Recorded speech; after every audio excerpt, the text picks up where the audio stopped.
ঘৰটোৰ ফটো তোলক।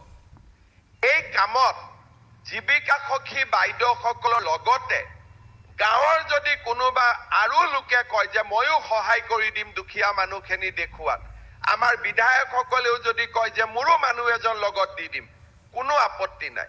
কাৰণ প্ৰত্যেকজন দুখীয়া মানুহৰ ফটো উঠক, আমাৰ কি আপত্তি? মোদী ডাঙৰীয়াই পইচা দিব, আমাৰ লওঁতে কি আপত্তি আছে? আমাৰ লওঁতেতো কোনো আপত্তি নাই।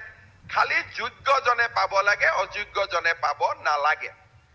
প্ৰথমতে জীৱিকা সখী বাইদেৱে আপোনালোকৰ গাঁৱলৈকে গৈ ফটো উঠাব আৰু ফৰ্ম ফিল আপ কৰিব।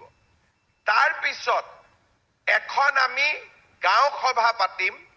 গাঁও সভাখনত গাঁৱৰ মানুহে বহি সিদ্ধান্ত ল'ব যে এওঁৰ ঘৰটো পাকা, গতিকে এওঁৰ ঘৰৰ নামটো যদি আমি দি দিওঁ, পিছত আমাৰ গাঁওখনৰ নামটো বদনামী হ'ব। গতিকে সঁচা দুখীয়া দৰিদ্ৰ মানুহখিনিৰ নাম গাঁও সভাই নিৰ্ধাৰণ কৰি দিব। প্ৰথমতে জীৱিকা সখী বাইদেউসকলে ফটো তুলিব আৰু ফৰ্ম ফিল আপ কৰিব। তাৰ পিছত এইখিনি গাঁও সভালৈকে যাব। গাঁও সভাত যদি কোনোবা দুখীয়া মানুহৰ নাম কাটি দিয়ে, আমি ব্লক পৰ্যায়ত এখন কমিটি গঠন কৰি দিম। ব্লক পৰ্যায়ৰ কমিটিত তাৰ আকৌ এবাৰ বিবেচনা হ'ব। তৃতীয়বাৰ জিলা পৰ্যায়ত গৈ তাৰো বিবেচনা হ'ব।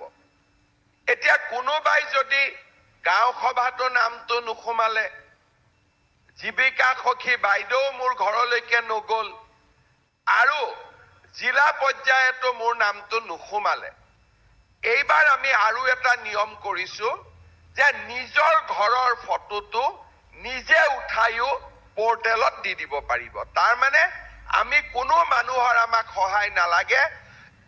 যদি মই ভাবো যে মোক অন্যায় কৰা হৈছে, মোৰ ঘৰৰ ফটোটো তুলি মই নিজে আপলোড বা পৰ্টেলত উঠাই দিব পাৰো।